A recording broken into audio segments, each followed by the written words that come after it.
Waalaikumsalam warahmatullahi wabarakatuh. Alhamdulillahirabbil alamin wassalatu wassalamu ala mursalin wa ala alihi sayyidina Rasulullah wa ala alihi washabihi ajmain. Amma ba'du.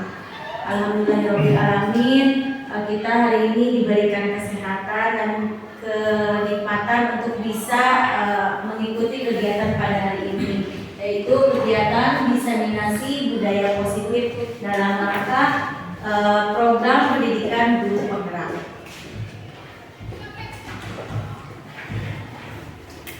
Kegiatan hari ini mempunyai capaian atau tujuan. Yang pertama itu memahami konsep pendidikan menurut Ki Hajar Dewantara yang akan dihubungkan dengan konsep budaya dan lingkungan positif yang ada di sekolah kita, terutama lingkungan yang berpengaruh pada murid.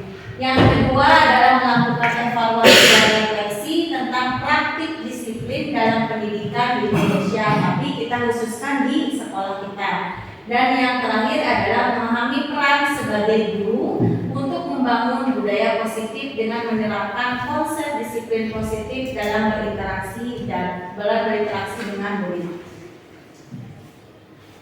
Untuk yang pertama, saya mau tanya dulu kepada Bapak Ibu guru semua. Kira-kira pertanyaan atau pernyataan yang pertama, hukuman dapat mendisiplinkan anak. Kira-kira Bapak Ibu guru setuju atau tidak?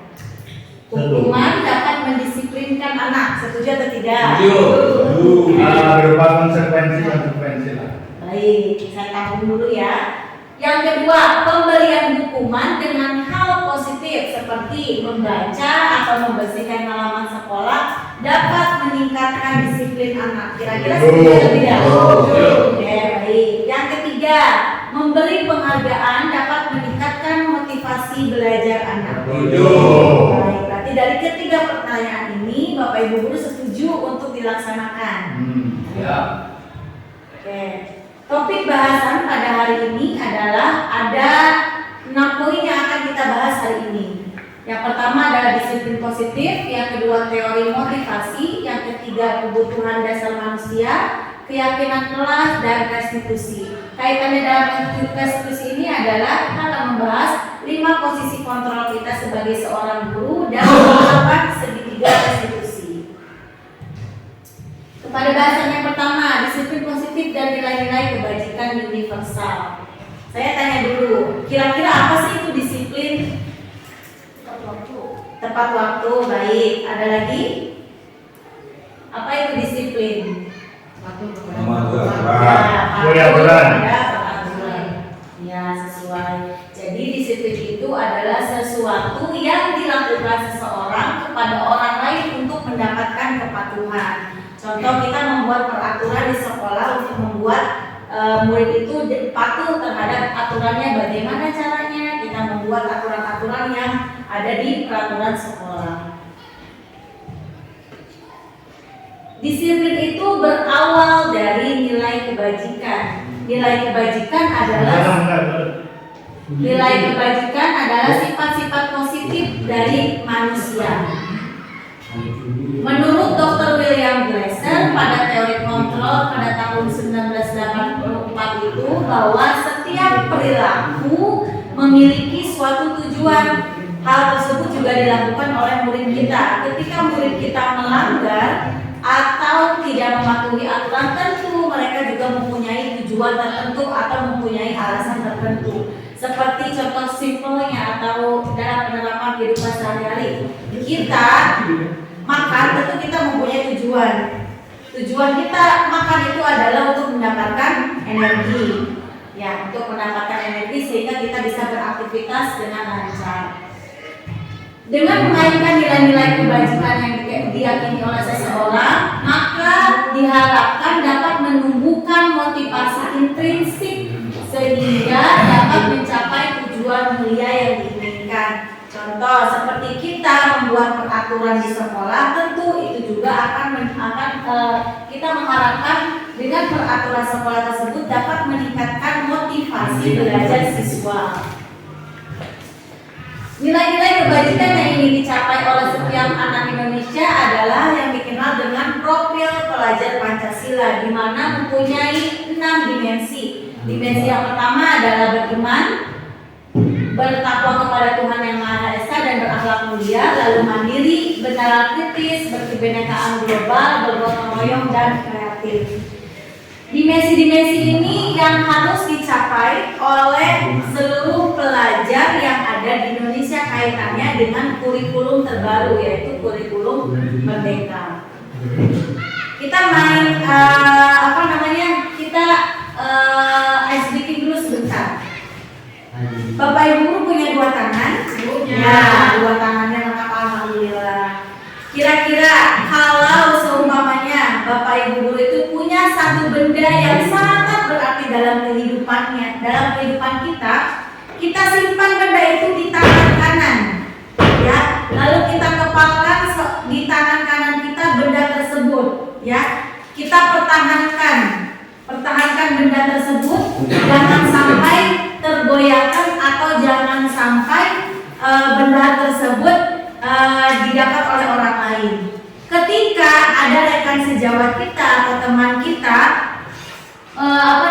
membujuk dengan kaitannya dengan hal positif, bisa membujuk, merayu, lalu sampai dengan memberikan reward atau memberikan uang sehingga benda yang ada di tangan kita itu bisa terlepas, ya. Lalu kalau dengan hal negatifnya, misalkan dengan menghakimi, menghardik, mencaci, lalu mengintimidasi, memarahi, kira-kira Bapak Ibu guru akan melepas enggak benda yang ada di tangan kita? Tidak. Ya.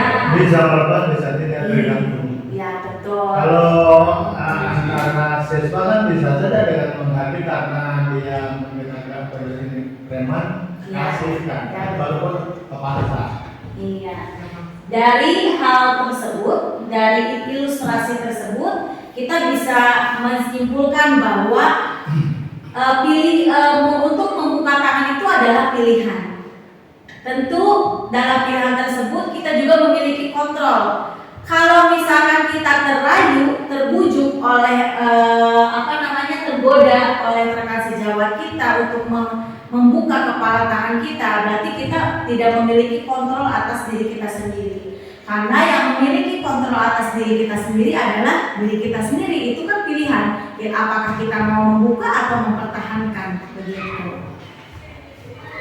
Nah, jadi siapa sesungguhnya yang memiliki kontrol? Tentu yang memiliki kontrol atas diri kita sendiri adalah diri kita sendiri, karena kita yang harus menentukan pilihannya, ya. Ada stimulus respon, ada 2 tabel, ada stimulus respon dan teori kontrol atau pilihan. Ketika responnya, kita mencoba mengubah orang lain agar berpandangan sama dengan kita. Kita bisa saja memberikan satu pernyataan atau mengintimidasi, membujuk dan sebagainya. Tetapi ketika masuk ke teori kontrol, tentu itu adalah merupakan pilihan. Apakah kita akan mengikuti mindset orang tersebut atau tidak? Itu kan berarti kita mempunyai kontrol atas diri kita sendiri. Perilaku buruk dilihat sebagai suatu kesalahan. Kalau responnya selalu berpikir negatif, tentu apa yang dilakukan oleh murid kita akan kalau ditanya mindsetnya adalah negatif, maka apa yang dilakukan murid kita akan terlihatnya negatif saja. Tetapi kalau kita masuk ke teori kontrol itu, segala perilaku yang murid lakukan ataupun kita sebagai guru kita yang kita lakukan itu memiliki tujuan tertentu. Misalnya, ada siswa tidak mengerjakan tugas, tidak mengumpulkan tugas pada mata pelajaran tertentu. Tentu siswa itu dalam kaitannya hal tersebut, dalam mindset kita sebagai guru pasti negatif karena dia tidak mengumpulkan tugas karena malas dan sebagainya. Tetapi di balik semua itu tentu siswa itu mempunyai alasan, mempunyai tujuan tertentu. Nah, tugas kita itu untuk menggali alasan kenapa siswa berperilaku seperti itu. Dan yang hanya bisa mengontrol diri kita sendiri adalah diri kita sendiri. Jadi kita harus mempunyai kontrol yang positif terhadap diri kita sendiri. Kaitannya dengan disiplin positif, menurut Dr. William Glasser itu dibagi menjadi 4. Yang pertama itu adalah makna disiplin. Menurut bagian ini semuanya saling berkesinambungan. Semua perilaku itu memiliki tujuan tentu yang tadi sudah disebutkan. Ketika siswa itu tidak mengumpulkan tugas, tentu dia itu memiliki tujuan atau alasan tersendiri. Tugas kita adalah untuk menggali alasan tertentu, bisa dengan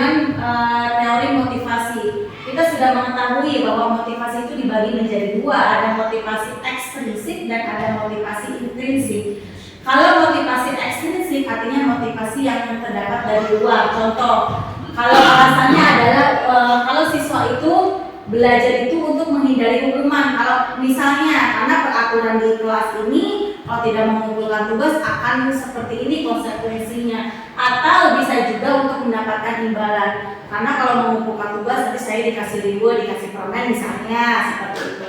Itu adalah motivasi ekstrinsik.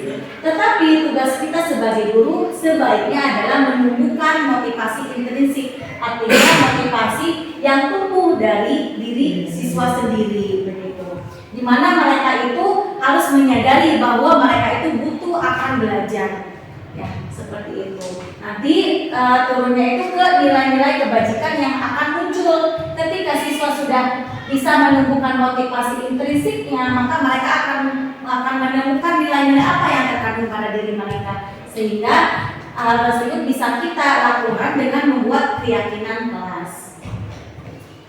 Yang ketiga, model berpikir menang itu namanya, kalau dalam bahasa yang sudah kita pahami masa umumnya itu namanya win-win solutions. Ya, jadi siswa mendapatkan hal positif, guru juga seperti itu. Di sini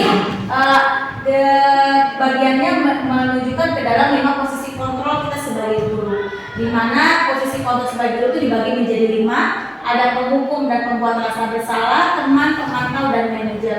Ketika siswa itu mengerjakan tugas atau belajar itu hanya untuk menghindari hukuman atau menumbuhkan motivasi ekstrinsik itu, berarti posisi kita itu adalah sebagai penghukum dan pembuat rasa bersalah.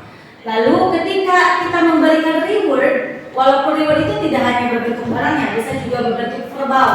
Seperti rajin sekali kamu itu juga merupakan bentuk reward. Itu posisi kita adalah sebagai teman dan pemantau. Tetapi alangkah baiknya posisi kita sebagai guru itu adalah posisi sebagai manajer, di mana kita itu bisa mampu menumbuhkan motivasi intrinsik siswa dengan penggunaan atau pelaksanaan segitiga restitusi. Dan yang ketiga, yang terakhir adalah realitas atau kebutuhan. Kita juga harus sadar bahwa setiap manusia itu mempunyai kebutuhan dasar. Kebutuhan dasar itu tidak hanya berlaku bagi siswa, tapi juga bagi diri kita sendiri. Di antaranya sebagai kebutuhan yang bertahan hidup, penguasaan, kasih sayang, rasa diterima, kesenangan, dan kebebasan. Nanti dibahasnya satu persatu ya. Sekarang masuk ke teori motivasi, hukuman, dan penghargaan atau restitusi. Nah, di sini tadi sudah disebutkan bahwa motivasi itu dibagi menjadi 2, dan motivasi eksternal dan motivasi internal. Ketika motivasi eksternal artinya untuk menghindari ketidaknyamanan dan untuk mendapatkan imbalan atau penghargaan, tetapi ketika motivasi internal itu tujuannya adalah untuk menumbuhkan disiplin positif, yaitu untuk menghargai diri sendiri. Ada kutipan dari Ki Hajar Dewantara, merdeka itu artinya tidak hanya terlepas dari perintah, akan tetapi juga cakap buat memerintah diri sendiri. Ini kaitannya dengan teori kontrol yang tadi, bahwa yang memiliki kontrol atas diri kita sendiri adalah diri kita sendiri. Jadi kita tuh harus bisa memilah dan memilih option atau pilihannya, karena yang memutuskan suatu pilihan adalah diri kita sendiri. Dihukum oleh penghargaan. Kira-kira dari pernyataan ini apa yang dapat disimpulkan? Dihukum oleh penghargaan. Pernah tidak Bapak Ibu guru berpikiran ketika kita memberikan penghargaan kepada satu orang murid, artinya kita memberikan satu penghargaan atau reward ke satu orang murid, dan sisanya adalah mendapatkan hukuman. Maksudnya seperti apa? Contoh, ketika kita kasih rewardnya permennya cuma hanya untuk yang dapat nilai 100, itu otomatis siswa yang dapat nilai 100 itu kan dapat reward atau dapat hadiah gitu. Tetapi ketika siswa yang tidak dapat nilai 100 atau di bawah 100, otomatis dia mendapatkan hukuman. Kenapa seperti itu? Karena penghargaan itu menghukum itu, jadi dia itu punya berpikir nanti positif, berpikirannya atau mindsetnya, karena saya tidak dapat nilai 100 berarti saya tidak dapat penghargaan, artinya sama saja berarti gurunya menghukum saya begitu. Ya, di sini juga ini salah satu efek dari penghargaan. Pengaruh jangka pendek dan pengaruh jangka panjang. Jadi nanti pengaruh jangka pendeknya bisa merusak hubungan antara siapa? Antara siswa dan siswa, antara siswa dan murid juga bisa. Lalu jangka panjangnya kalau kita ngasih reward terus menerus, nanti siswanya akan terus menerus tagih gitu. Karena sudah dikasih reward sekali, nanti akan nagih ke depannya seperti itu. Ya, jadi nantinya merasa dapat imbalan terus begitu. Penghargaan itu sepertinya tidak efektif dan merusak hubungan. Penghargaan juga menurunkan kualitas, mematikan kreativitas dan mengurangi motivasi intrinsik. Jadi nanti siswa itu belajarnya itu hanya terpaku oleh penghargaan atau reward yang diberikan saja, tapi mereka tidak bisa menumbuhkan motivasi intrinsik mereka untuk belajar.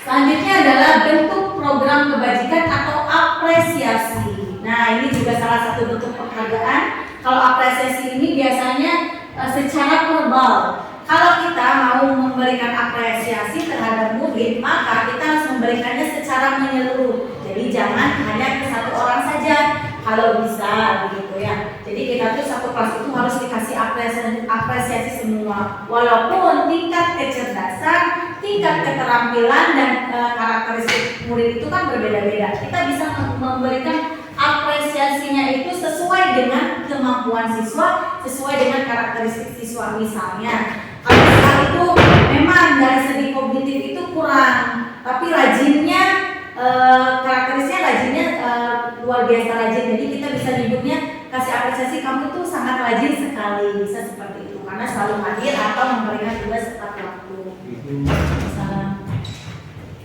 Dan memberikan apresiasi itu secara konsisten. Artinya ketika kita memberikan apresiasi itu harus dengan konsisten, jangan pas pertemuan ini saja, tapi harus konsisten dalam setiap proses pembelajaran. Dan yang paling penting adalah fokus pada proses. Artinya ketika kita melaksanakan proses pembelajaran, kita jangan terpaku pada hasil yang dilaksanakan siswa, tetapi kita juga harus fokus pada proses belajar siswa. Contoh seperti kalau pembelajaran matematika 2 ditambah 2 otomatis jawabannya 4. Ya, kalau kita hanya berfokus pada jawaban 4 saja, otomatis semuanya benar. Kita tidak akan tahu bagaimana proses siswa mendapatkan hasil 4 itu dari mana. Apakah dari mencontek, apakah dari berhitung dengan tangan, atau berhitung belajar dengan prosesnya dan sebagainya. Dilanjutkan dengan hukuman dan konsekuensi di lingkungan sekolah. Nah, saya tanya, kira-kira ini tindakan yang biasa kita lakukan ya. Contoh, pencatat 100 kali di dalam buku kalimat saya tidak akan datang terlambat. Kira-kira ini bentuk hukuman atau konsekuensi? Hukuman. Yang kedua, lari mengelilingi lapangan basket 2 kali karena terlambat hadir sekolah. Hukuman atau konsekuensi? Hukuman. Murid diminta untuk push up 15 kali karena tidak menggunakan masker ke sekolah. Hukuman. Menggantikan kertas tugas teman yang telah dicoret-coret. Konsekuensi atau hukuman? Konsekuensi. Oke. Membersihkan tumpahan air di meja tulis karena tersenggol pada saat belajar. Konsekuensi. Murid disuruh untuk mengenakan sepatu seharian di sekolah karena tidak mengenakan sepatu hitam. Konsekuensi. Ya, ini maksudnya murid disuruh untuk tidak mengenakan, maaf ya, itu tiponya tidak terketik gitu, tertulis. Lari mengelilingi lapangan basket 2 kali karena terlambat 10 menit untuk pelajaran PJO. Hukuman apa konsekuensi? Hukuman balik, kita lihat jawabannya. Ya, jadi benar ya. Pernyataan yang pertama adalah hukuman, pernyataan yang kedua adalah hukuman, yang meminta push up juga hukuman, menggantikan kertas teman yang dicatat adalah konsekuensi, membersihkan tumpahan air juga adalah konsekuensi, murid tidak mengenakan sepatu itu adalah hukuman, dan yang terakhir adalah ternyata konsekuensi. Kenapa konsekuensi? Karena sudah ada keyakinan yang dilanggar. Ya. Sama dengan yang menurut juga. Yang mana? Ada yang bilang kan? Yang murid disuruh tidak mengenakan sepatu. Lari. Oh, lari ya. Karena ada yang bilang kan terlambat. Yang poin 2. Oh, yang poin 2. kali mengelilingi lapangan basket 2 kali karena terlambat hadir di sekolah. Lalu yang Apa bedanya dengan terakhir, yang terakhir? Hah? Apa bedanya dengan yang terakhir? Yang terakhir kali mengelilingi lapangan basket 2 kali karena terlambat 10 menit untuk belajar. Yang terakhir. Berarti yang terakhir mau lebih spesifik pada mata pelajaran khusus. Ya, betul. Itu sudah ada rumah belajar dengan guru tersebutnya Ya, baru gitu. betul. Ada yang Jadi, mau ikut. Oh, betul. Kalau tetangga tuh harus kayak lagi. ya, kalau hukuman itu lebih melanggar ke peraturan yang umum yang ada di sekolah. Ya, Kalau itu konsekuensi hukuman itu dulu ya. ya, kalau Kalau konsekuensi khusus pengawas ini. Oh, konsekuensi adalah kesepakatan bersama awal pelajaran. ya betul. Jadi Ya, betul. Kan juga ya, karena ada Nah, pelajaran. gitu. Nah, ini perbedaan antara hukuman dan konsekuensi. Ya, kalau hukuman itu sesuatu yang menyakitkan harus terjadi. Kalau konsekuensi sesuatu harus terjadi. Jadi ada sebab akibat. Kalau semuanya juga ada sebab akibat. Tapi kalau konsekuensi itu lebih karena adanya tadinya ada kesepakatan di awal. Gitu. Kalau membuat peraturan sekolah kan kadang kita membuat peraturan sekolah itu tidak melibatkan murid.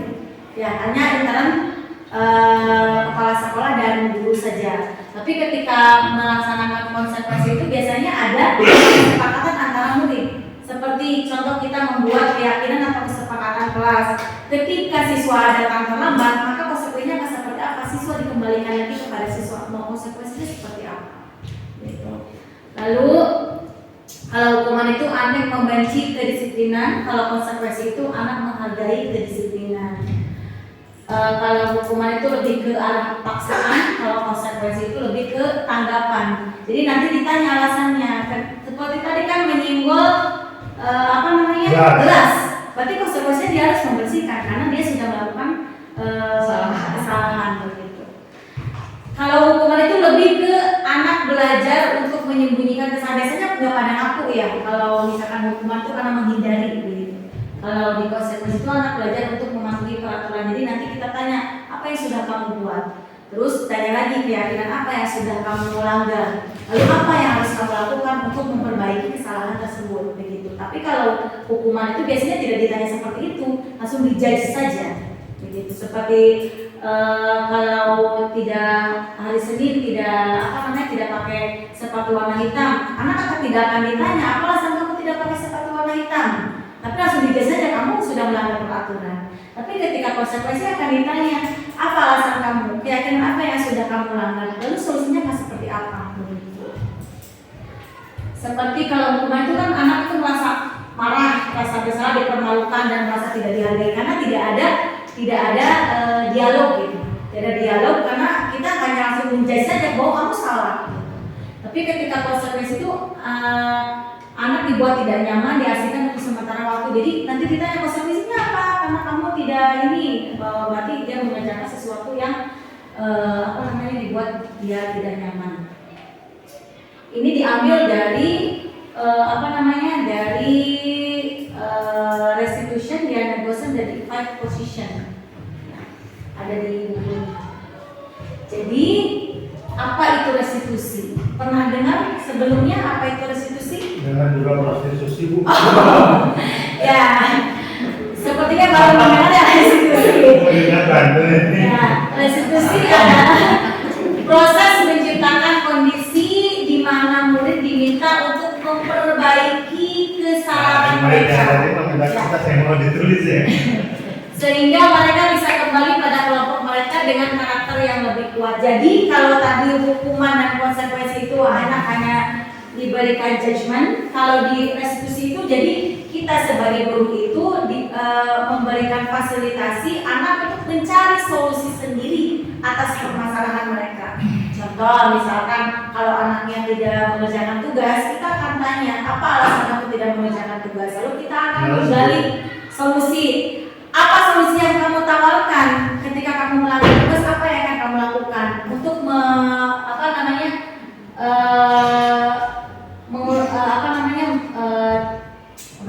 mengulangi kesalahan mereka agar mereka tidak mengulangi kesalahan tersebut.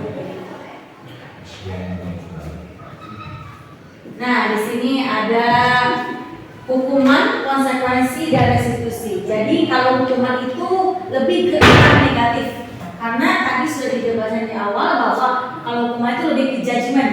di awal gitu. Kalau jadi anak itu kamu tuh harus gini, jadi tidak dikasih kesempatan untuk memberikan ide atau gagasan walaupun solusi. Kalau konsekuensi itu netral, jadi anak itu diajak untuk dialog, tapi diarahkan untuk konsekuensinya itu dan solusinya itu yang kita yang buat begitu. Kalau restitusi itu solusinya anak yang buat sendiri, tapi kita hanya memfasilitasi saja bagaimana solusi anak itu bisa mencari solusinya sendiri.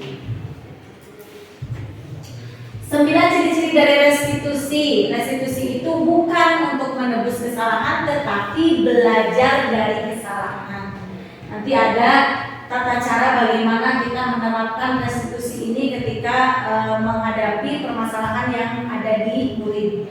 Lalu memperbaiki hubungan, tawaran bukan paksaan. Artinya kita itu menawarkan solusi terbaik, tapi ketika anak tidak mau melaksanakan solusi yang kita kasih, yang kita tawarkan, berarti anak itu harus mencari solusi yang lain yang setara dengan solusi kita.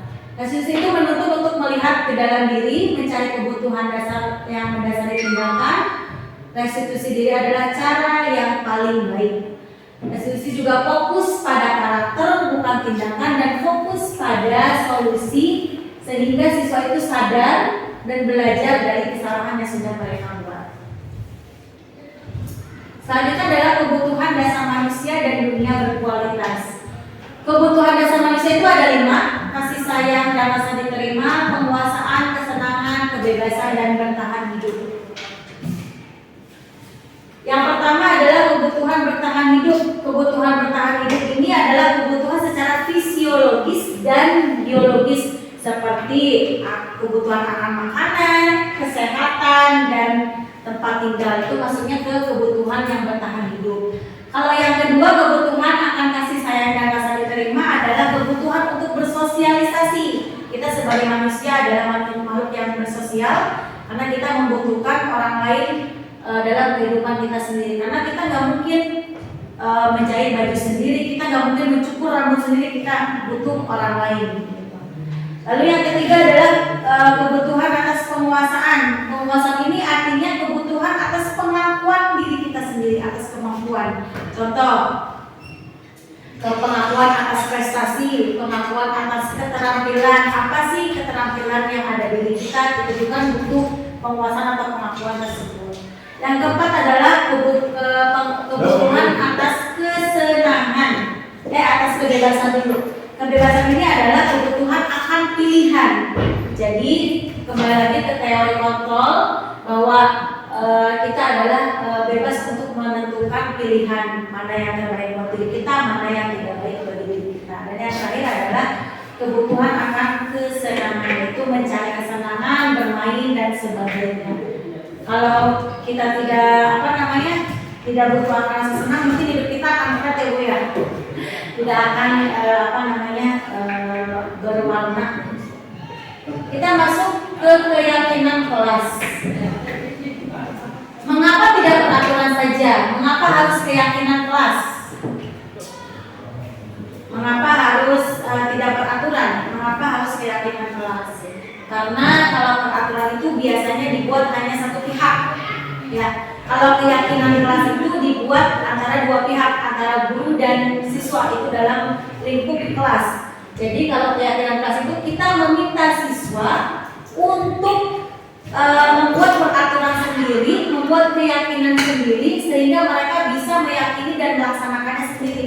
Kalau mereka buat keyakinannya sendiri atas ide dan gagasan mereka sendiri, diharapkan mereka akan lebih meyakini dan melaksanakan keyakinan tersebut. Jadi tidak ada paksaan karena mereka udah buat sendiri begitu. Selanjutnya, peraturan dari keyakinan dari peraturan kelas itu akan tumbuh keyakinan kelas. Contoh, misalkan peraturan kelasnya tertib, tidak boleh buang sampah sembarangan. Nah, kita akan buat keyakinannya akan seperti apa? Seperti misalkan kalau tidak tidak boleh membuang sampah sembarangan. Berarti keyakinannya adalah kita harus menjaga kebersihan. Diusahakan membuat peraturan kelas atau keyakinan kelas itu menggunakan kalimat yang positif, tidak dengan kalimat yang negatif. Jadi tidak boleh menggunakan kata jangan dan tidak. Nah, contoh kalau misalkan tidak berisik, artinya kita bisa ubah kalimatnya menjadi saling menghargai dan menghormati dan tertib di kelas. Itu kan juga termasuk, berarti tidak boleh berisik dan sebagainya. Lalu ketika kita sudah menerapkan keyakinan kelas, diharapkan kita bisa menciptakan lingkungan yang positif di kelas dan bisa menumbuhkan budaya positif. Coba ini ada peraturan kelas. Kira-kira kalau peraturannya selalu kembalikan buku ke tempatnya, kira-kira keyakinan kelas apa yang sudah kita buat? Selalu mengembalikan buku ke tempatnya. Apa yang diharapkan dari peraturan selalu dikembalikan buku ke tempatnya? Kira-kira kelasnya seperti apa? Apa nilai yang ingin ditumbuhkan dari peraturan selalu kembalikan buku ke tempatnya? Merawat, lalu kesadaran atau tanggung jawab. Yang kedua, dilarang mengganggu orang lain. Kira-kira apa keyakinan kelasnya nilai yang ingin ditumbuhkannya? Saling menghormati dan menghargai. Hadir di sekolah 15 menit sebelum pembelajaran dimulai. Dapat waktu, disiplin, berkomitmen, ya. Dilarang melakukan kekerasan. Kira-kira apa keyakinan kelas yang ingin ditumbuhkan? Dilarang menimbulkan rasa aman dan nyaman. Ya, keselamatan dan saling menghormati. Dilarang menggunakan narkoba. Apa? Dilarang itu. Menurut ada dilarang itu. Keyakinan kelasnya apa yang ingin ditumbuhkan dari peraturan tersebut? Dilarang menggunakan narkoba. Menjaga diri agar tidak terpengaruh. Ada tidaknya ya dia. Iya. Menjaga kesehatan atau menjaga keselamatan diri sendiri. Lalu bergantian atau menunggu giliran antrian. Iya. Berarti apa nilai keyakinan kelas yang ingin ditumbuhkannya? Disiplin. Kalau menggunakan masker, kesehatan dan keselamatan. Jangan berlari di kelas atau di koridor. Kesehatan dan keselamatan. Betul. Ini jawabannya. Ya, kalau selalu mengembalikan buku, karena itu adalah nilai yang ingin dicapai adalah tanggung jawab. Dilarang mengganggu orang lain itu berarti menghormati orang lain. Hadir di sekolah tepat waktu artinya berkomitmen, disiplin, dalam melakukan kekerasan, keselamatan dan menghormati orang lain. Dalam menggunakan narkoba juga berkaitan dengan kesehatan, bergantian atau menunggu giliran, bersabar, menghormati orang lain, gunakan masker, kesehatan, keselamatan dan jangan berlari di kelas atau koridor. Itu yang ditumbuhkan adalah keselamatan dan keamanan. Berarti boleh keselamatan itu dibagi berbagai poin. Iya. Itu sih poin. Iya. Kalau memang ini juga keselamatan, Bu. Yang mana? Selalu mengembalikan buku ke tempat itu untuk menyelamatkan buku sama keselamatan. Oh iya, betul. Iya, sebenarnya kalau memang asumsinya keselamatan, semua juga keselamatan Betul sekali. hadir di sekolah 15 menit sebelum pembelajaran dimulai keselamatan, biar tidak mendapatkan hukuman. Ya, Semoga keselamatan. Oke, kita melaju ke 5 posisi kontrol. Yang dibahas ya, 5 posisi kontrol sebagai seorang guru. Ada penghukum, membuat orang merasa bersalah, teman, pemantau dan manajer. Motivasinya di sini ada contoh kegiatannya atau contoh ucapannya. Kalau penghukum itu biasanya guru itu menghadik, menunjuk-nunjuk, menyakiti dan menyindir. Ya, kalau perkataannya biasanya dengan kalau kamu tidak melakukannya awas ya, rasakan ya, gitu misalnya sebagai penghukum.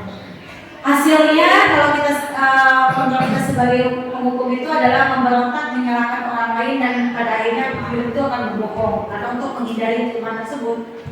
Lalu murid akan meletakkan guru di luar dunia berkualitas. Jadi nanti mindset atau itunya ke guru itu akan negatif begitu. Murid akan berkata biarkan saja, nanti juga marah-marah lagi. Dampaknya adalah mengulangi kesalahan yang sama. Lalu kalau membuat orang merasa bersalah itu biasanya dengan perkataan seharusnya kamu ini gini gitu. Ibu kecewa dengan kamu sudah tahu ibu lelah sekali mengatakan ibu stres menghadapi kamu, itu biasanya ya. Lalu menyembunyikan, menyangkal berbohong. Lalu biasanya murid itu berkata cuma hanya maafkan saya. Lalu dampaknya itu murid itu merasa rendah diri. Kalau posisi kita sebagai kontrol, kita sebagai guru adalah sebagai penghukum dan pembuat orang merasa bersalah, maka identitas yang akan dimunculkan dari siswa itu akan merasa dia itu merasa gagal. Karena dia itu tidak akan menumbuhkan motivasi intrinsiknya. Lalu ketika identitas yang berhasil atau sukses itu ketika kita posisi kontrol kita adalah sebagai teman atau pemantau. Kalau teman itu kayak ada kedekatan gitu dengan murid. Contoh, ayolah lakukan demi ibu. Kamu gak kasihan ya sama ibu sudah capek-capek mengajar tapi kamu seperti ini. Itu posisi kita sebagai seorang teman. Lalu kalau pemantau itu biasanya kamu tahu apa peraturannya. Jadi ada apa namanya? Ada semuanya. Lalu biasanya juga hasilnya akan ketergantungan kalau yang teman. Jadi nanti siswanya itu dan mau ngerjakan tugas dari ibu guru nanti taruh nyarekan biasanya seperti itu. Jadi cuma hanya kita tuh kayak merayu saja gitu. Tetapi kalau pemantau itu siswa itu diharapkan menyesuaikan diri dan merasa diawasi gitu. Nah, yang terbaik adalah untuk menumbuhkan motivasi intrinsik itu posisi kita tuh harus berada di posisi manajer, ya. Jadi kita itu tidak menjudgment, tidak juga berposisi sebagai teman atau pemantau, tapi kita juga harus berposisi sebagai manajer di mana ketika siswa itu melakukan kesalahan, kita akan menanyakan alasannya, kita akan menanyakan kenapa kamu membuat masalah seperti itu, dan kita berharap bahwa siswa akan mencari solusinya sendiri atas permasalahan mereka. Kira-kira selama ini Bapak Ibu guru itu ada di posisi yang mana? Ada di posisi penghukumkah, membuat orang merasa bersalah, teman, pemantau, apa sudah ke manajer? Tapi manajer kan juga sekali-kali menghukum nama-nama mereka yang salah di. Ya, tapi caranya adalah dengan menerapkan segitiga restitusi nanti di akhir. Kalau manajer itu, tentu kita tidak akan, kalau kita berposisi sebagai manajer, kita tidak akan membenarkan perilaku siswa yang salah. Tapi bagaimana caranya siswa itu bisa mencari solusi atas kesalahan mereka gitu. Nanti dibahas. Seyogianya ini semua dari penghukum, ya. membuat orang merasa bersalah, teman, pemantau aja, semuanya sudah merasakan semuanya. Bahkan sudah kita melakukannya. Ya. Disadari ataupun tanpa sadari. Kenapa? Kalau memang kita penghukumnya sebagai guru, sebagai penghukum, gitu kan, ada saatnya kalau memang tepat penghukumannya itu tidak akan pernah jadi nilai negatif, tetap jadi nilai positif. Ya, jadi kalau menurut saya dari kelima posisi kontrol ini secara langsung ataupun tidak langsung sudah kita mengalaminya. Ya, terima kasih. Terima kasih. Ya, memang secara tidak sadar kadang kita juga ada di posisi penghukum, karena juga kita ada di posisi membuat orang bersalah, teman, pemantau atau bahkan manajer. Coba dari pertanyaan-pertanyaan ini, pernyataan-pernyataan ini, saya kecewa sekali dengan kamu. Kira-kira siapa yang mengatakannya? Pembuat rasa bersalah, penghukum, teman, pemantau, atau manajer? Teman, saya kecewa sekali dengan kamu. Pembuat rasa bersalah. Kita simpan dulu jawabannya. Kamu tidak pernah benar melakukannya. Kira-kira apa posisi kontrol kita? Pemantau? Baik. Yang ketiga, ayolah lakukan dengan ibu atau bapak. Betul. Karena ada layuannya. Apakah kamu mau mendapatkan stiker bintang hari ini? Pikir apa? Manajer. Bagaimana kamu bisa menyelesaikan masalah ini? Manajer. Dan terakhir, kamu selalu yang paling terakhir. Penghukum. Kita lihat jawabannya. Manajer. Saya kecewa sekali dengan kamu, membuat orang merasa bersalah. Jadi kalau membuat merasa bersalah itu lebih ke apa ya? Mendalam gitu.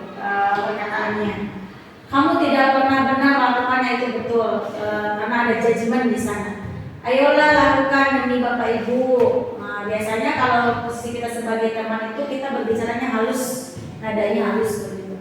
Apakah kamu mau mendapatkan stiker bintang hari ini? Itu sebagai pemantau. Bagaimana kamu bisa menyelesaikan masalah ini? Itu sebagai manajer, karena siswa itu diarahkan untuk mencari solusinya.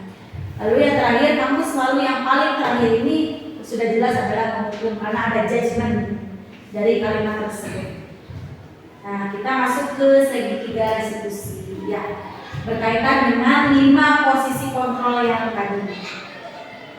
Ketika kita ingin menerapkan posisi sebagai manajer, maka dalam proses penyelesaian masalah siswa itu kita menggunakan segitiga restitusi. Apa itu segitiga restitusi? Segitiga restitusi ini adalah menanyakan ketiga hal. Yang pertama adalah menstabilkan identitas. Ya, di menstabilkan identitas ini adalah kita sebagai guru itu membuat pernyataan bahwa misalnya semua orang itu pasti pernah berbuat salah. Tidak hanya kamu, ibu bapak guru juga pernah berbuat salah, karena kesalahan adalah hal yang manusiawi. Lalu menanyakan keyakinan. Kita menanyakan dari perbuatan yang sudah kamu lakukan, kira-kira nilai apa yang sudah disepakati, apa yang kamu langgar. Lalu yang terakhir adalah validasi kebutuhan.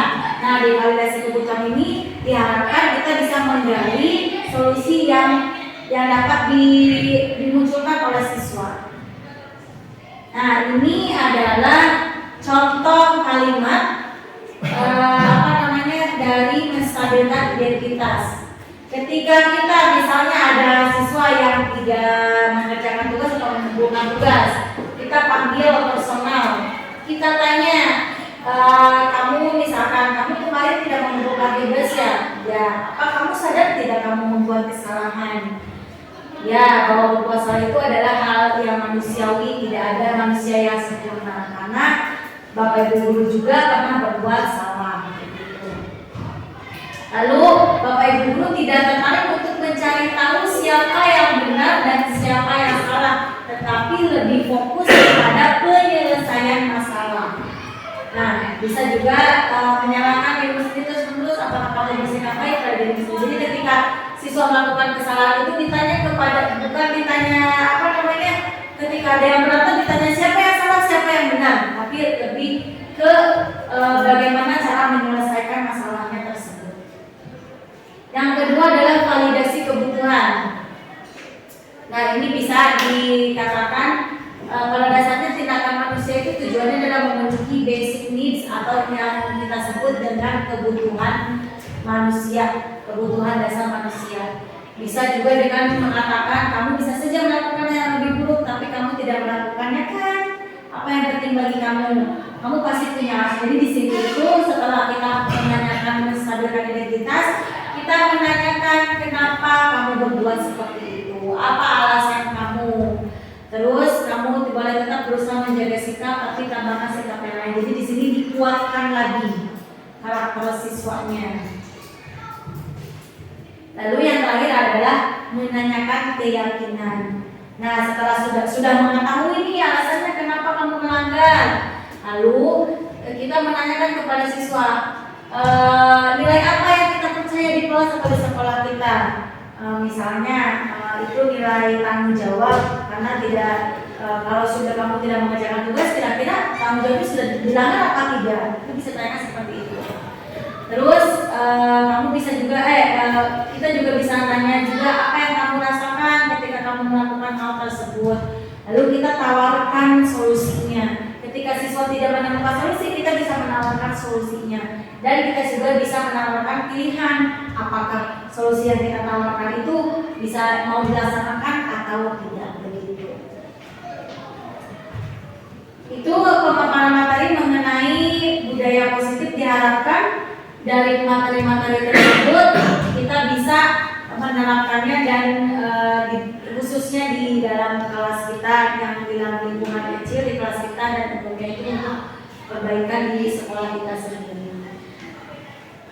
Sudah berakhir pemaparan materinya. Mungkin ada yang mau dikuatkan lagi atau misalkan memberikan pernyataan atau refleksi tentang kegiatan hari ini. Silahkan. Tidak pertanyaan pun tidak apa-apa. Maksudnya kita melangsungkan refleksi apa yang materi apa yang sudah kita dapatkan, lalu kedepannya kita akan seperti apa. Ada yang mau memberikan ide atau gagasannya? Sebenarnya materi ini secara tidak sadar sudah kita laksanakan, ya, di dalam kelas maupun di lingkungan sekolah. Ini memang hanya teori saja. Saya hanya sedikit berbagi. Saya juga masih belajar. Ini yang sedikit yang saya dapatkan dari pendidikan saya selama menjalani program pendidikan guru penggerak ini. Ini aja Bu, Bismillahirrahmanirrahim. Assalamualaikum warahmatullahi wabarakatuh. Kita sharing saja karena Ibu sering melangkah ke dunia luar, sudah barang pasti ada pengalaman yang baru yang memang belum ataupun kurang dipahami. Contoh untuk menyikapi anak-anak yang memang mempunyai kebutuhan khusus. Dan artian mempunyai kebutuhan khusus itu kan kita tidak langsung menjelaskan dia langsung belak-belak segala macam. Karena tadi Ibu sudah memberikan yang 5 tersebut, tersebut. Trik yang terbagus itu yang seperti apa Bu yang bisa untuk anak, dan karena apa pendidikan sekarang kan tanggung jawabnya bukan hanya untuk sekolah atau untuk juga. Satu, dan yang keduanya, jika harus disampaikan kepada orang tuanya, triknya bagaimana biar tidak tersinggung secara personal. Baik, saya sambung ya. Kebetulan permasalahan tersebut juga kemarin sudah sempat dibahas. Dan itu yang namanya berkebutuhan khusus itu namanya, kalau di sekolah itu misalnya namanya sekolah inklusi ya. Ya betul. Kebetulan alhamdulillah saya punya rekan yang ada di SMP Negeri 1 Kuningan itu, ternyata sekarang SMP Negeri 1 Kuningan itu adalah sekolah inklusi, artinya membuka kelas untuk anak yang berkebutuhan khusus. Maksud dari berkebutuhan khusus ini bukan berkebutuhan khusus yang maaf ya. Biasanya kan kita tuh negatif thinking ya untuk yang berkebutuhan khusus itu. Iya. Ya, negatif thinkingnya itu yang autism atau Down syndrome atau misalkan itu yang tunggal dan segala macamnya. Biasanya kan harusnya ke sekolah SLB ya. Tapi ternyata kebutuhan khusus tidak mencakup itu saja. Misalnya kebutuhan khusus itu misalkan siswa itu gaya belajarnya itu misalkan kinestetik itu juga memerlukan kebutuhan khusus begitu. Anak itu dicontohkannya misalkan di SMP, karena di sekolah kita tidak ada yang berkebutuhan khusus ya. Sebenarnya ada, cuman kan kita belum paham mendalami. Ya, begitu. Nah, untuk menggali bagaimana siswa itu punya kebutuhan khusus atau tidak gitu, kita bisa melakukan yang namanya assessment diagnostik di awal pembelajaran. Ya. Sekarang kan masih ada di awal pembelajaran nih. Nah, di awal tahun ajaran. Nah, sebelum masuk ke kelas atau sebelum ke materi itu kita bisa melaksanakan namanya tes diagnostik untuk mengetahui yang pertama karakter siswa, yang kedua kebutuhan siswa, dan yang ketiga adalah gaya belajar siswa. Karena saya yakin gaya belajar siswa itu berbeda-beda. Kalau di dalam kurikulum mereka itu yang dinamakan dengan pembelajaran berdiferensiasi. Nah, saya juga ternyata di mindset kita kan semua tergambar ya kalau diferensiasi itu artinya siswanya namun kinestetik. Jadi dalam kita ngajar satu kelas itu dengan beberapa metode, dengan beberapa media, tapi ternyata tidak seperti itu. Jadi diferensiasi itu dibagi menjadi 3, ada diferensiasi konten, proses, dan produk. Jadi kita mau ambilnya di mana gitu. Jadi diferensiasi itu ada yang namanya perbedaan. Kalau proses itu lebih ke siswanya itu misalnya gaya belajarnya itu audio visual, artinya berarti kita arahkan siswa itu dikasih medianya itu yang berbentuk audio atau video. Kalau siswanya itu bentuknya kinestetik, artinya berarti kita akan ajak siswa tersebut untuk melakukan pembelajaran dengan menggunakan psikomotornya. Lalu kalau produknya lebih ke hasil belajarnya mau seperti apa. Menanggapi dari yang tadi Pak Yanto sebutkan bahwa untuk tadi sudah mengenal bagaimana cara mengenali kebutuhan itu bisa dengan tes awal atau tes diagnostik bisa kognitif ataupun non kognitif. Kalau non kognitif itu untuk mengetahui tadi kebutuhan siswa, gaya belajar siswa, tapi kalau untuk kognitif itu untuk mengetahui seberapa tingkat kemampuan atau pengetahuan siswa. Lalu untuk pembelajaran ringkasnya bagaimana kita bisa menerapkan pembelajaran berdiferensiasi. Lalu bagaimana cara kita melakukan kolaborasi dengan murid kita, melakukan kolaborasi dengan orang tua itu harus dengan menggunakan kalimat yang positif. Contoh, kita panggil personal kepada orang tuanya, kita ajak ngobrol, kita ajak berdiskusi. Tapi misalnya kalau anaknya itu kebutuhan khususnya adalah misalkan tidak mau diam atau hiperaktif misalnya, kita ngomongnya jangan anaknya tuh, anak ibu itu seperti ini. Jadi kita jangan menjudgment di awal, tapi kita memberikan pengertian bahwa anak ibu itu alhamdulillah sangat spesial. Spesialnya itu anak ibu itu membutuhkan ruang lingkup kelas yang lebih spesifik. Kalau misalkan anaknya itu hiperaktif, berarti kita ngasih pengertian bahwa anak ibu itu memerlukan media yang cakupannya lebih luas dan sebagainya. Jadi dimunculkan nilai-nilai positif yang ada di siswanya, jangan yang negatif, sehingga orang tuanya juga tidak merasa dijudgment, artinya tidak merasa dikucilkan seperti itu. Itu yang saya adopsi dari rekan saya yang berada di yang sudah menerapkan sekolah inklusif seperti itu. Dan alhamdulillah dari pengalaman beliau, hal tersebut itu sangat efektif gitu. Karena di sekolah inklusi beliau itu ternyata ada siswa yang cerebral palsy, artinya yang daya geraknya terbatas ya kalau cerebral palsy itu ya. Ya jadi aku sebelah kan. Ya jadi ada keterbatasan ruang gerak gitu. Jadi dia tuh guru tersebut itu kalau di sekolah inklusi itu katanya dibuat satu tim. Ada khusus tim guru pembimbing khusus gitu. Jadi untuk menangani guru-guru tersebut dan diberikan pengertian kepada guru-guru yang lain ketika menghadapi murid yang berkebutuhan ini. Kita tuh harus seperti ini. Mungkin itu yang berdasarkan pengalaman saya yang saya ATM dari rekan saya.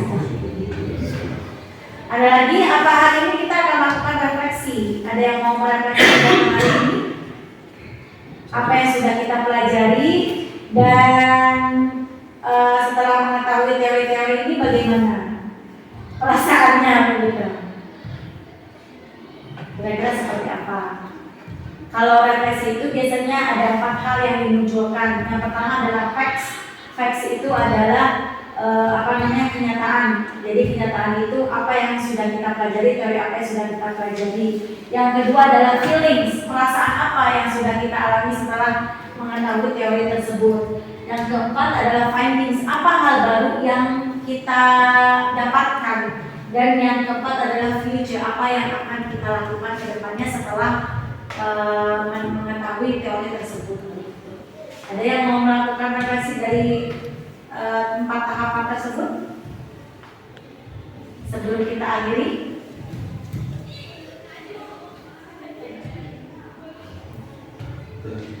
Oh baik, berarti kita melanjut ke kesimpulan ya. Oke, kesimpulan hari ini dari kegiatan hari ini, alhamdulillah kita sudah melakukan diseminasi walaupun hanya sebatas teori. Saya yakin teori yang saya sampaikan ini sebenarnya sudah secara tidak sadar kita lakukan dari zaman dulu sampai hari ini gitu. Dari budaya positif, keyakinan kelas, motivasi belajar siswa, lalu 5 posisi kontrol sampai dengan segitiga restitusi. Saya yakin semuanya sudah melakukannya, walaupun memang mungkin secara teori baru tahu bahwa itu namanya ini gitu. Tapi secara aplikasi atau secara real life-nya itu kita sudah melakukan hal tersebut. Diharapkan dari kegiatan hari ini kita bisa menumbuhkan lagi budaya-budaya positif dengan menggali nilai-nilai yang positif dan karakter yang positif dari siswa begitu. Terima kasih sudah berkenan mengikuti diseminasi hari ini. Saya ucapkan terima kasih banyak dan saya memohon maaf bila ada kesalahan dan ada miskonsepsi dari kegiatan hari ini. Saya akhiri kegiatan hari ini dengan mengucapkan hamdalah bersama-sama. Alhamdulillah. Saya tutup. Wabillahi taufiq wal hidayah. Wassalamualaikum warahmatullahi wabarakatuh. Waalaikumsalam.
Assalamualaikum warahmatullahi wabarakatuh.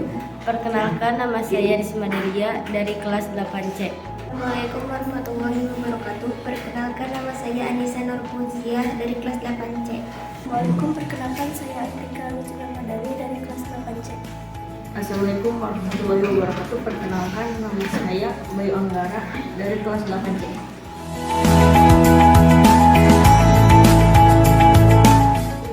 Senang sekali. Senang sekali. Senang sekali. Senang sekali.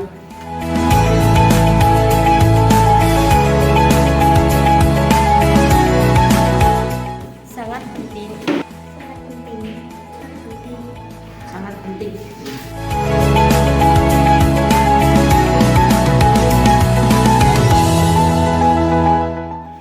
Karena dapat membuat kita lebih baik lagi. Karena dapat menumbuhkan rasa tanggung jawab. Karena dapat menumbuhkan rasa tanggung jawab. Karena dapat membuat kita disiplin.